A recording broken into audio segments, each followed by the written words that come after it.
Toute l'actualité politique et parlementaire, c'est le journal de 19 h de Public Sénat. Bonsoir à tous. Voici les titres de ce lundi. Manifestation à Athènes et satisfaction affichée à Bruxelles. Le vote par le Parlement grec de nouvelles mesures d'économie ouvre la voie au versement de nouveaux prêts, mais attise le mécontentement social.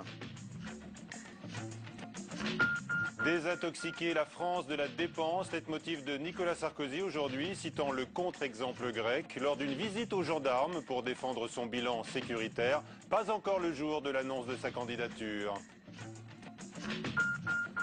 Un appel de proches de Jacques Chirac pour que ses valeurs et ses principes comme l'égale dignité des civilisations demeurent des références. Pour qui ce clin d'œil en pleine campagne présidentielle? Eh bien, nous poserons la question à l'un des signataires, le sénateur Philippe Bas, invité ce soir.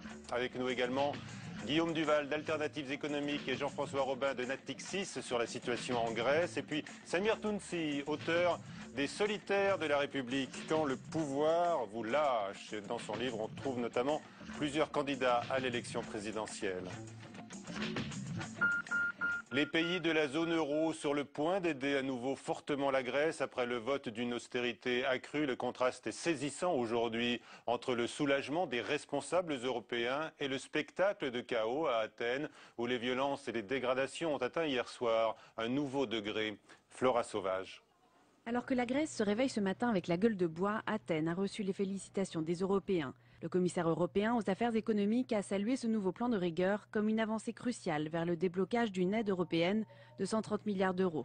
Pendant qu'hier, des scènes de guérilla urbaine faisaient rage dans la capitale grecque, le Parlement votait une cure d'austérité drastique sur injonction de ses créanciers. De vous, de votre vote, dépend le sort de la Grèce, si elle va rester dans l'euro ou pas, si elle va ou non être conduite à une faillite complètement chaotique. Ce plan d'austérité va entraîner une chute brutale des salaires dans le privé. 15 000 postes dans la fonction publique vont être supprimés et le salaire minimum va diminuer. Le salaire minimum va baisser à 580 €, ce qui est, les prix sont les mêmes qu'en Europe. On peut s'imaginer que personne ne peut vivre dans ces conditions. Il y a des gens, de plus en plus de SDF, des gens qui vivent sans électricité. Ce plan devrait permettre à la Grèce d'économiser 325 millions d'euros supplémentaires sur son budget 2012, condition imposée par Bruxelles pour l'octroi du nouveau plan de soutien en faveur d'Athènes. Mais il reste également à la Grèce à apporter l'engagement écrit que le nouveau gouvernement grec continuera à appliquer le plan de rigueur. Les Européens veulent s'assurer que les promesses ne voleront pas en éclats après les élections anticipées prévues en avril dans le pays. Athènes a jusqu'à mercredi, date de la réunion de l'Eurogroupe, pour apporter les garanties nécessaires à l'octroi du nouveau plan de soutien. L'ONU annonce aujourd'hui 300 morts dans la ville de Homs en Syrie. Des bombardements aveugles de zones résidentielles ont été réalisés par l'armée depuis une dizaine de jours. Des crimes contre l'humanité sont évoqués par l'ONU lors de la répression donc de la révolte. En France, le ministre des Affaires étrangères, Alain Juppé, met en garde contre toute intervention militaire extérieure en Syrie après la proposition de la Ligue arabe de déployer des casques bleus dans le pays. Le suspense durera au minimum un jour de plus. Si je vous le dis, vous ne viendrez pas demain, a lancé Nicolas Sarkozy, ironique aux journalistes qui l'ont interrogé sur sa candidature lors de l'inauguration des nouveaux bâtiments de la Direction générale de la gendarmerie. Mais la semaine qui s'est ouverte sera la bonne, nous assure-t-on, une accélération du calendrier initial qui répond à plusieurs impératifs. Paul Bouffard. Le brouillard de la candidature n'est pas totalement dissipé, mais déjà, le QG de campagne se prépare. Derrière ces bâches, on s'active pour rafraîchir la peinture, la moquette serait grise. À Paris, au 18 rue de la Convention, on n'attend plus qu'une chose, l'annonce de Nicolas Sarkozy.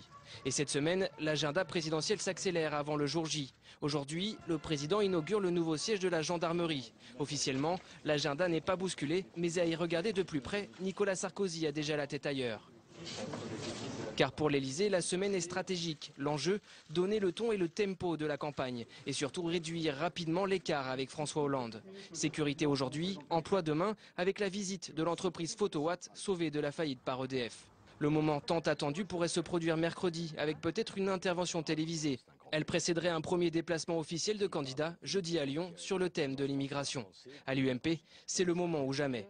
Pour nous, pour les militants en tout cas sur le terrain, ils ont vraiment envie de commencer, ils ont vraiment envie d'y aller, ils ont vraiment envie que l'ensemble de l'UMP se mette enfin à créer cette dynamique. Il pensait s'inspirer de la candidature tardive de François Mitterrand en 1988. Nicolas Sarkozy fera plutôt comme Jacques Chirac, déclaré très tôt le 11 février 2002. En tout cas, il pourrait sans doute compter sur le soutien symbolique d'Hervé Morin, qui devrait annoncer son retrait ce week-end.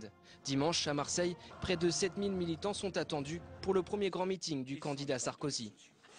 Le président du groupe socialiste au Sénat, François Rebsamen, chargé par ailleurs de la sécurité auprès du candidat François Hollande, a jugé désastreux aujourd'hui le bilan du chef de l'État sur la sécurité qu'il avait donc vanté en inaugurant cette gendarmerie à Issy-les-Moulineaux pour les gendarmes d'abord, dit François Rebsamen. C'est un bilan désastreux. Ils ont perdu 6000 postes. Eva Joly s'en prend, je cite, aux pisse-froid et aux casse-couilles qui entendent décider à sa place de la légitimité de sa campagne. La candidate écologiste était interrogée à Marseille aujourd'hui sur sa campagne qui ne décolle pas, avec toujours des sondages à 2 ou 3%. Marine Le Pen, mais également la droite comme la gauche, rejette la proposition de François Bayrou d'une concertation si la candidate du Front National n'obtient pas ses 500 parrainages. Cette proposition, au nom du pluralisme faite par le président du MoDem et au nom également d'un intérêt supérieur à celui des partis, est donc mort-née. François Goulin. C'est le premier des candidats à faire un pas vers Marine Le Pen et peut-être le seul. François Bayrou a proposé d'organiser une rencontre entre les principaux candidats à l'élection présidentielle. Objectif, trouver une solution au problème des parrainages rencontré par la présidente du Front National. Le MoDem ne veut pas avancer seul, déclare son président, mais au Parti socialiste, la réponse est lapidaire. Même au nom du pluralisme, il n'en est pas question. Je ne vais pas trouver, même sur injonction du Parti socialiste, beaucoup de volontaires du côté des maires socialistes et divers gauche pour donner leur signature à Marine Le Pen, qu'ils soient anonymes ou pas. Parce que ce n'est pas nous, notre culture politique, que d'aller favoriser une candidature d'extrême droite. Eva Joly, en déplacement aujourd'hui à Marseille, balaye l'idée du revers de la main. Ce n'est pas mon problème, assène-t-elle. Les règles sont les mêmes pour tous. Même son de cloche à l'UMP. Le ministre du Travail Xavier Bertrand comme Christian Jacob, le chef des députés UMP, ont eux aussi écarté la proposition de François Bayrou.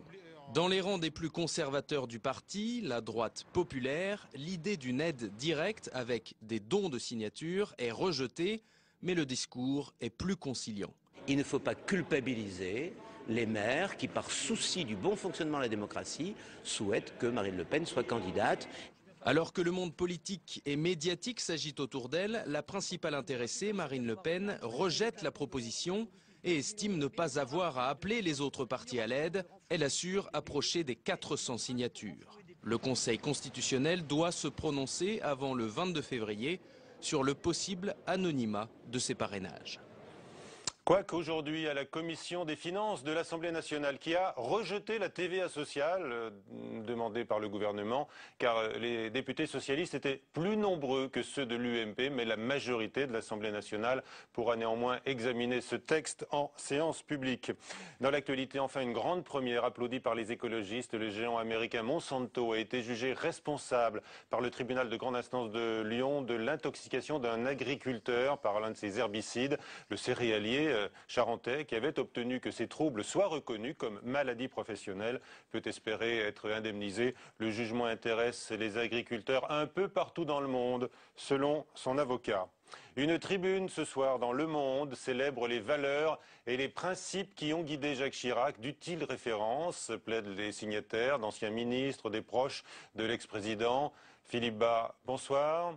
Merci d'être avec nous. Vous avez signé cette tribune. La période troublée et inquiétante que vous évoquez dans ce texte est-elle celle de la campagne présidentielle en France? Le texte est clair là-dessus. Je crois que personne dans la droite républicaine et le centre ne peut récuser les valeurs qui ont été réaffirmées dans cette tribune, qui est avant tout un hommage à la personne de Jacques Chirac, mais aussi, peut-être, un moyen de montrer la pertinence et l'actualité de ces valeurs. En 2002, quand l'UMP est créée par Jacques Chirac, j'étais dans son bureau.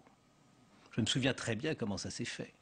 C'était le moyen pour lui d'unir la droite républicaine et le centre autour des valeurs de la République après sa victoire contre Jean-Marie Le Pen. Et quand aujourd'hui vous confrontez vos souvenirs, donc vous avez été très proche de Jacques Chirac, vous avez été son secrétaire général à l'Élysée, hein, et les valeurs qui sont mises en avant par Nicolas Sarkozy, est-ce que vous dites là, il y a un hic? Je n'ai vraiment pas le sentiment que sur le plan des valeurs, il puisse y avoir des différences autres que superficielles. Je suis vraiment convaincu que les valeurs qui ont été portées par Jacques Chirac sont avant tout celles de la République et que par conséquent, personne parmi tous les républicains, et Nicolas Sarkozy le premier certainement, n'est en écart par rapport à ces Mais quand même, dans valeurs. le texte, je lis que Jacques Chirac, lui, a su défendre les civilisations, toutes les civilisations, la reconnaissance de leur égale dignité. Or, là, ça n'est pas vraiment ce qu'a dit Claude Guéant, qui estime que toutes les civilisations ne se valent pas. Là, il y a un décalage. Il y a des formes d'expression que, personnellement, je n'aurais pas utilisées. On voit bien que les mots vont parfois au-delà de la pensée. Mais je me souviens très bien, à la fois chez Jacques Chirac, sa formidable fermeté quand il s'agissait de défendre, par exemple, les États-Unis après les attentats du 11 septembre. C'était en 2001. Et son souci permanent du dialogue des cultures, c'est si vrai qu'au lendemain du 11 septembre, il fait à l'UNESCO un grand discours fondateur pour appeler tous les États du monde au dialogue des cultures sans lequel il n'y a pas de paix durable dans le monde. Alors, à l'actif de Jacques Chirac, encore selon vous et tous les signataires, il y a le souci de réconcilier les Français, de se préoccuper du sort des plus vulnérables. Est-ce que Jacques Chirac s'écarte de ces grands principes, selon vous? Est-ce que Nicolas Sarkozy, aujourd'hui, s'écarte de ces grands principes quand il propose un référendum sur les chômeurs? Vous ne m'emmènerez pas sur ce terrain. Ah ben, pourtant, répondez pourtant à cette question. Nous avons fait un hommage à Jacques Chirac. Nous avons rappelé la pertinence de ces valeurs qui sont celles de la République. Et comme je vous le disais tout à l'heure, je crois qu'elles sont vraiment partagées par toutes les personnalités politiques. Vous avez cité les centristes tout à l'heure, d'entrée de jeu. Mais justement, François Bayrou considère que Nicolas Sarkozy est en rupture avec Jacques Chirac et tous ses prédécesseurs en proposant un référendum sur le chômage. Vous ne le dites pas. Mais écoutez, le problème n'est pas de savoir par quel truchement on en arrive à un certain nombre de solutions. Le problème, c'est d'apporter des solutions au problème du chômage. Et par conséquent, mettons sur la table des idées fortes pour rétablir une plus forte priorité à la lutte contre le chômage. Et puis on verra ensuite quels instruments on utilise. Il n'y a pas d'instrument qui soit, par essence, disqualifié à l'avance. D'accord. Et pour vous, donc, si je vous suis bien, l'appel aux humanistes lancé par le candidat du MoDem, François Bayrou, est sans objet. Alors vous êtes derrière Nicolas Sarkozy. Vous ne déplorez pas ce que d'aucuns appellent un coup de barre à droite? Il est dans la campagne. Oui. Nous sommes dans le rappel d'un certain nombre de principes et de valeurs, puisqu'il semble qu'aujourd'hui, la mode soit au rappel des valeurs. Eh bien, nous nous inscrivons avec l'idée que ces valeurs sont très largement partagées par tous les républicains. Nous nous inscrivons non pas dans cette mode, mais dans ce souci de rappeler les valeurs. Merci Philippe Bas, donc sénateur UMP et je l'ai dit, ancien secrétaire général de l'Élysée sous Jacques Chirac. Merci d'avoir été avec nous. Ce texte, eh bien, on le retrouve donc dans Le Monde, sorti cet après-midi. Nous allons aller à nouveau en Grèce maintenant avec notre correspondante Angélique Kourounis. Bonsoir Angélique. Je le disais tout à l'heure dans les titres, il y a un incroyable contraste entre la satisfaction qui est affichée aujourd'hui à Bruxelles, également à Berlin, et puis ce qui s'est passé à Athènes, votre ville, où le spectacle de la désolation domine toujours ce soir. Écoutez, cette victoire, en tout cas qui est annoncée dans les médias comme telle par Berlin, est très très mal vécue ici par les Grecs, parce que pour eux cette victoire est une défaite, c'est une humiliation même. Ils étaient quand même plus de 200 000 hier dans les rues du pays. Ils se sont réveillés extrêmement choqués de voir leur ville dévastée, enfin le centre-ville d'Athènes. C'est une chose de voir des magasins flamber dans la nuit alors qu'il y a des gaz lacrymogènes, que la police court, qu'il y a des affrontements, et c'est une chose de le voir en plein soleil dans le quotidien. Ils sont choqués, ils savent que plus rien ne sera comme avant parce que d'abord ce mémorandum a été adopté, qu'il va complètement changer leur vie. Ils espèrent que les prochaines élections vont donner le pouvoir à la nouvelle équipe de renégocier. C'est là-dessus qu'ils misent et ils se mobilisent énormément. Ils ne veulent absolument pas accepter ce qui s'est passé hier. Alors vous évoquez évidemment les prochaines élections législatives. Il faut dire que le Premier ministre aura vraiment été un Premier ministre de transition, puisque dans 2 mois on vote à nouveau. Alors oui, on vote à nouveau, mais vous savez, Lucas Papademos n'a jamais été mis à cette place pour être le Premier ministre qui mènerait à terme le mandat, même si on en parle en fait finalement de plus en plus. Ça a été le ministre ancien banquier, ça a beaucoup joué dans le choix, qui devait justement négocier avec les créanciers publics et privés la dette souveraine de la Grèce et puis ce nouveau mémorandum. Il a été mis là pour que soient adoptées par le Parlement ces nouvelles mesures, et après il aurait donné le pouvoir à ceux qui allaient remporter les élections.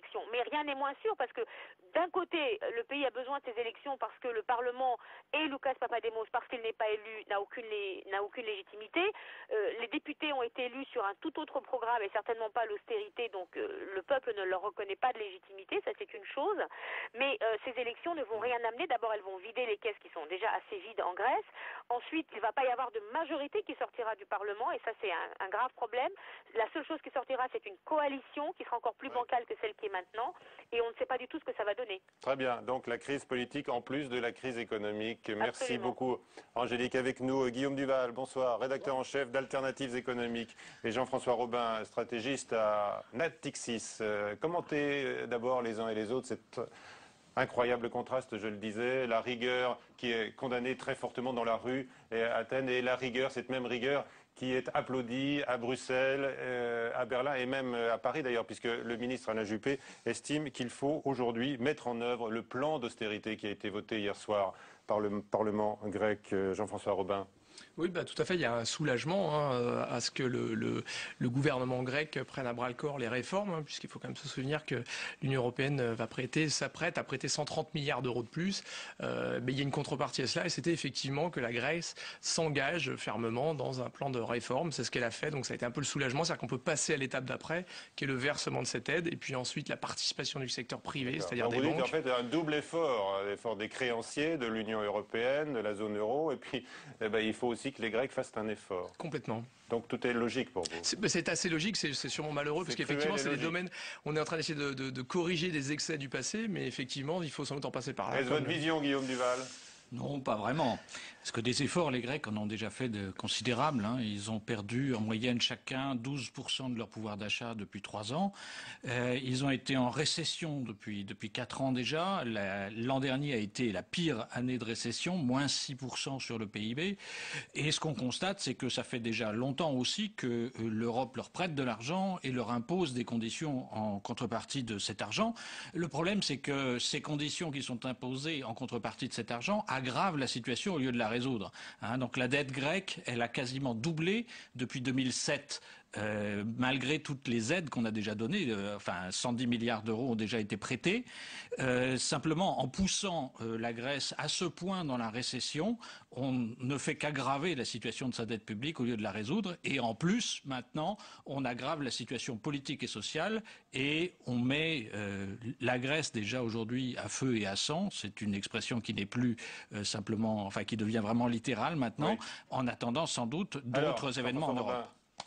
Moi, je pense que la Grèce est victime pas de trop de réformes, sans doute de l'absence de réformes passées. Maintenant, là où je rejoins complètement monsieur, c'est effectivement qu'on arrive sans doute à un point de rupture et que à trop serrer la vis, on provoque de la récession et donc les rentrées fiscales sont moins bonnes. On voit bien qu'on arrivait à ce point de rupture-là. Alors, vous défendez quand même tout ce qui est mis en œuvre sur le terrain par les autorités financières de la zone euro. Mais alors, si on vous écoute, donc, le pays pourrait être guéri, mais il risque de mourir dans la foulée, alors.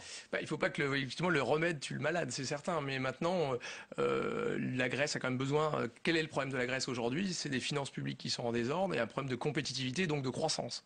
Oui. Voilà, ça c'est le diagnostic que fait l'Union européenne. Il faut quand même se souvenir que le FMI et l'Union européenne veulent trouver de la croissance en Grèce. Ils ne cherchent pas à faire de la récession.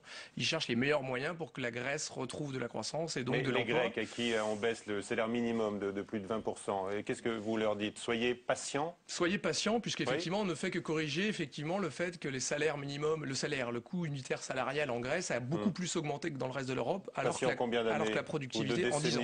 En 10 ans, alors que la productivité était plus faible. Patient, il faut être encore patient pendant combien de temps? Sûrement au moins cette année et l'année prochaine. C'est ce que dit le FMI. On va mettre beaucoup de temps à retrouver de la croissance normale en Grèce. Mais ce qu'ils font aujourd'hui va créer de la croissance demain quand même. Alors, c'est un appel à la raison, Guillaume Duval. Oui, enfin, je crois surtout que ce que cherchent les politiques européens, c'est pas tellement de la croissance en Grèce, c'est à satisfaire leur opinion publique en se montrant punitif vis-à-vis des Grecs. Mais je ne crois pas que ça puisse résoudre les problèmes de la Grèce. On fait toujours le même type de choses depuis 2 ans, c'est-à-dire qu'on tape sur les gens qui ont un revenu déclaré. On augmente le taux de TVA, on diminue les salaires des gens qui ont un revenu déclaré, on augmente les impôts des gens qui déclarent leurs revenus. Ça ne peut, et ça n'a d'ailleurs cet effet, que de pousser davantage de Grecs dans l'économie grise, que de limiter encore les rentrées publiques. Et c'est ce qui se passe, c'est ce qu'on constate. Mais visiblement, les gouvernants d'Europe occidentale ne sont pas prêts à en tirer les conséquences. Les conséquences logiques, ce serait d'accepter de reconnaître qu'au-delà des 100 milliards d'euros que les banques vont accepter de ne plus recevoir de la Grèce, il faut aussi que les prêteurs publics prennent leur part du fardeau. On ne s'en sortira pas, les Grecs ne s'en sortiront pas si on ne fait pas ça. Alors, Jean-François Robin, vous qui nous donnez un peu ici la température des marchés, en quelque sorte, est-ce que d'autres pays après la Grèce sont dans le viseur? Déjà, on remarquera qu'il y a certains pays qui sont peut-être en train de s'en sortir, enfin en tout cas du point de vue des marchés. Je pense à l'Irlande, je pense à l'Espagne, l'Italie, qui étaient les gros pays qu'on citait l'année dernière comme un danger systémique pour la zone euro. Finalement, ces mêmes réformes arrivent à fonctionner dans d'autres pays. Là, effectivement, ce qui est en jeu, c'est sans doute le Portugal, qui est un petit peu, si jamais la Grèce pose problème, derrière la Grèce, il y a peut-être le problème du Portugal, mais qui, à mes yeux, est quand même complètement différent, ne serait-ce que parce que ils n'ont pas triché avec leurs finances publiques. La France. Aujourd'hui, le chef de l'État, Nicolas Sarkozy, presque candidat, a dit qu'il fallait désintoxiquer le pays de la dépense. C'est sûr. C'est sûr que si la dépense publique faisait la croissance, les Grecs seraient champions du monde de la croissance, ce serait le tigre des Cyclades ou que sais-je, mais est-ce que la France est sortie d'affaires comme l'Italie ou l'Espagne, à vous croire? Je pense que là aussi, on ne mourra pas de trop de réformes. Je crois que personne n'est sorti d'affaires en Europe. Il y a la Banque centrale européenne à arroser les banques nationales, enfin les banques privées, en leur prêtant 500 milliards d'euros à 1% à 3 ans. Elle va le refaire dans les prochains jours. Et ça a effectivement détendu un peu les taux d'intérêt pour l'Italie, pour l'Espagne, etc., etc. Mais ceci dit, les réformes qui sont engagées dans ces pays les poussent eux aussi dans la récession. Et ça va aggraver forcément la situation du chômage et la situation des salariés. Alors la situation des banques est sans doute devenue meilleure, mais la situation des salariés et des chômeurs, elle, continue de s'aggraver et va continuer de s'aggraver en Europe cette année. Qu'est-ce qui vous heurte le plus dans ce qui se passe aujourd'hui en Grèce? C'est de voir par exemple des jeunes qui n'ont pas d'avenir et qui ont réduit encore plus fortement le salaire minimum et qui choisissent de partir avec leur valise à la main. Oui, mais c'est en plus, je pense, un gros souci, c'est de voir les forces vives de la nation partir, les diplômés, les plus diplômés qui s'en vont. Ça, c'est un réel souci. Maintenant, encore une fois, ce qu'on cherche à faire au niveau de l'Union européenne, c'est, je crois quand même que la Grèce s'en sorte. Ce qu'on cherche à, grosso modo, pour être très cynique, effectivement, on veut bien leur prêter de l'argent, mais on veut être sûr qu'ils nous remboursent. Et pour ça, ça veut dire qu'il faut qu'ils retrouvent de la croissance, etc. Donc, ce qu'ils cherchent à faire aujourd'hui par les salaires minimums, je suis un peu d'accord avec vous, qu'il y a sûrement d'autres mesures à faire en plus de cela. Mais ce qu'on cherche à faire quand on baisse le salaire minimum, c'est pas de s'attaquer aux plus pauvres, c'est de faire en sorte que les petites et moyennes entreprises, c'est 2/3 de l'emploi en Grèce, que les petites et moyennes entreprises, plutôt que de licencier des gens, baissent plutôt les salaires. Voilà, alors en tous les cas, deux théories économiques s'affrontent, vous l'avez entendu. Alternatives économiques, le dernier numéro. Pourquoi la France fait fausse route? Austérité, TVA sociale, temps de travail. On retrouve certains des arguments que vous avez, Guillaume Duval, utilisés à propos de la Grèce. Allez, on va parler de solitude en politique maintenant avec Samir Tounsi. Quand le pouvoir vous lâche. Présentation du livret de la figure presque imposée en politique, la traversée du désert, par Jérôme Rabier. Aspirant à la présidence de la République, il se rêve comme De Gaulle, Mitterrand ou Chirac, les grands solitaires propulsés à la fonction suprême. Ainsi, l'ancien Premier ministre Dominique de Villepin vit l'isolement comme une posture, seul face à tous, d'abord pour se sortir du procès Clearstream, puis pour bâtir République solidaire. Une aventure presque romanesque pour ce cavalier solitaire de la politique, désormais abandonné par ses anciens alliés. Jean-Luc Mélenchon a lui quitté ses anciens amis pour mieux retrouver de nouveaux camarades. Il déserte le Parti socialiste après 32 ans de bons et loyaux services, fonde le parti de gauche et le pari est réussi. Il est le candidat de la gauche unifiée. Ses meetings se font à guichet fermé et il frôle désormais les 9% dans les sondages. François Bayrou avait lui fait plus du double en 2007 et pourtant bien peu d'élus sont encore à ses côtés. L'histoire ne garde que les vainqueurs et le candidat béarnais veut faire de sa solitude une carte gagnante en refusant de se positionner. Admirés, détestés ou même parfois enviés, ces solitaires de la République rêvent tous, en secret, de peser dans l'histoire qui s'écrira les 22 avril et 6 mai prochains. Et Samir Tounsi, l'auteur de ce livre, donc Les solitaires de la République, est avec nous. Bonsoir, journaliste à l'AFP. Les téléspectateurs de Public Sénat vous connaissent puisque vous participez de temps à autre à l'émission Preuve par 3. Qui sont les solitaires de la République ? Ce sont souvent les anciens. Si vous regardez l'histoire de France contemporaine, vous vous rendez compte que souvent avant d'arriver à l'Élysée, les chefs d'État de la Ve République ont connu des traversées du désert.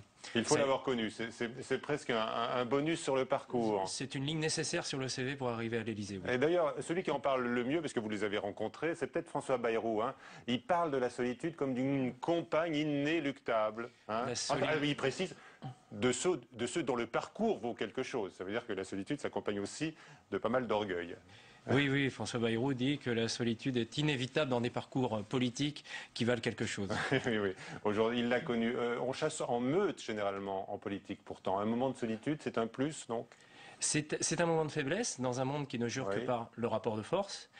C'est un moment de faiblesse que les hommes d'État, en tout cas les personnalités politiques qui avaient vraiment la politique chevillée au cœur, ont exploité pour faire un retour sur eux-mêmes et revenir plus fort. Oui, beaucoup citent le général de Gaulle, dont la solitude fut évidemment une dimension importante. C'est la référence absolue. Moi, j'ai été surpris, puisque vous parlez de François Bayrou, de voir que lui, François Bayrou, le centriste, maintenant, en tout cas les dernières années, depuis 2007, invoquait sans arrêt l'exemple du général de Gaulle. Oui. C'est-à-dire que ça confirme, je crois que c'est le général de Gaulle qui avait dit une fois, tout le monde a été ou sera gaulliste. En matière d'expérience de traversée du désert, c'est le cas. Alors, vous parlez donc de la solitude subie, mais parfois elle est volontaire. Et je pense par exemple à un autre candidat que vous avez rencontré pour ce livre, Samir, c'est Jean-Luc Mélenchon, qui lui se trouvait seul au milieu de ses anciens camarades et qui s'est trouvé beaucoup moins seul au milieu de ses nouveaux camarades. Je me souviens une image assez forte, j'en parle dans le livre, en 2007, c'était ici, je crois, au Sénat, les journées parlementaires du PS. Jean-Luc Mélenchon est toujours sénateur PS et il arrive absolument seul.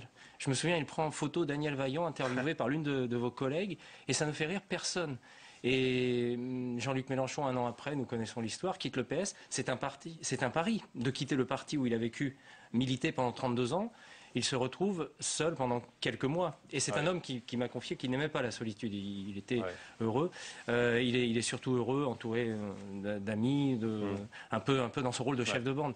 Je me souviens d'un autre souvenir, si vous permettez, la fête de l'humanité 2009, je crois. Jean-Luc Mélenchon est absolument seul. La vedette de l'époque, c'est Olivier Besancenot. Vous voyez comme les choses vont vite en politique. 2 ans après, c'est lui la puissance invitante de la dernière fête de l'humanité et le candidat du Front de gauche aujourd'hui. Est-ce que la traversée du désert prépare à la fonction plus suprême, Samir, puisque quand on aspire à la plus haute fonction, on sait que le pouvoir là s'exerce souvent en solitaire.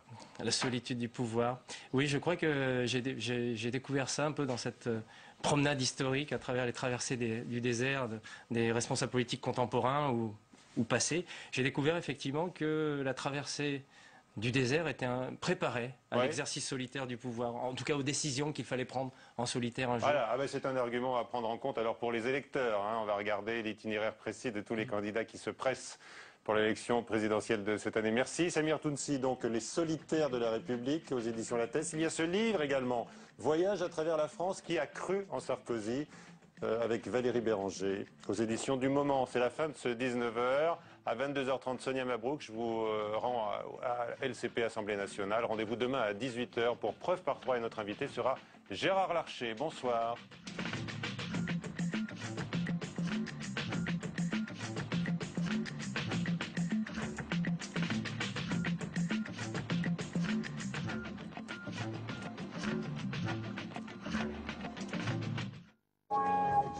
Comment réduire les inégalités scolaires? Pourquoi notre système éducatif n'est-il plus performant? Alors je vous rappelle que vous avez tous un cerveau et que vous pouvez tous vous en servir. L'école est juste capable de dire on veut des élèves performants et un système équitable. Mais quel type d'individu on veut fabriquer, je crois qu'on en a quasiment perdu jusqu'au souvenir. En pleine campagne présidentielle, le documentaire L'école à bout de souffle se penche sur cette question centrale de notre démocratie. L'école à bout de souffle, ce soir à 22h30 sur Public Sénat.